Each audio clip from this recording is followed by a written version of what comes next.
When Arav was 12, he wanted one thing more than anything else in the world, a brand new bicycle. Not just any bicycle, the blue one in the shop near the market. With the shiny silver bell, the black seat, and the little reflector lights on the wheels that sparkled when they moved. Every day on the way back from school, he stopped outside that shop and stared at it. "Ma," he said one evening, "why do some children get things so easily, and some have to wait forever?" His mother looked up from folding clothes and smiled softly. "Because not everything comes when we want it, Beta. Some things come when they are meant to."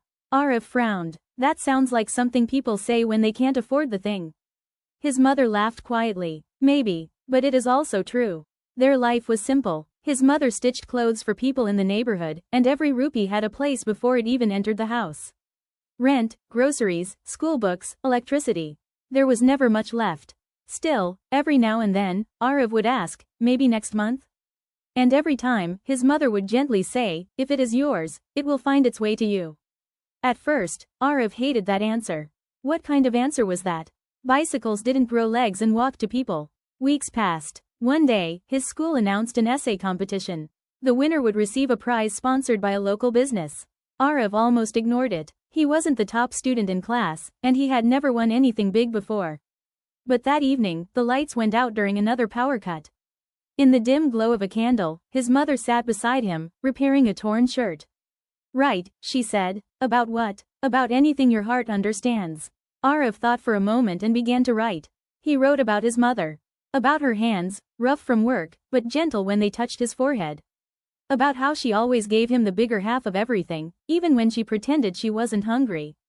About how she somehow made their small home feel bigger than any rich man's house. His mother did not read the essay.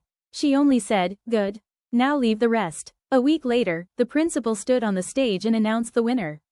Arav Sharma. For a moment, Arav didn't move. The classroom burst into applause, but all he could think was, "Me?" After school, he ran home, breathless, waving the certificate in the air. "Ma, I won. I actually won." His mother took the paper in her hands and read it slowly, her eyes shining. "What is the prize?" she asked. "A voucher from Gupta Cycle Store." Arav froze. Gupta Cycle Store. The same shop. The same blue bicycle. For the first time, he had no words. The next day, he and his mother went to the shop together. The shopkeeper smiled and said, "So you are the boy everyone is talking about. Come, choose." Arav's eyes immediately found the blue bicycle. His mother noticed and smiled, but said nothing.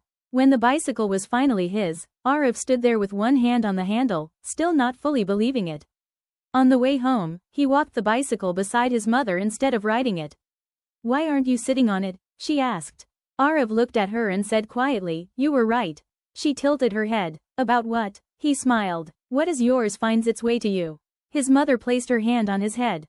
"Beta," she said, "even the fruit we eat comes to us after a long journey. It grows somewhere far away, passes through many hands, crosses many roads, and then reaches our plate. Blessings are like that too. They do not go to the wrong address."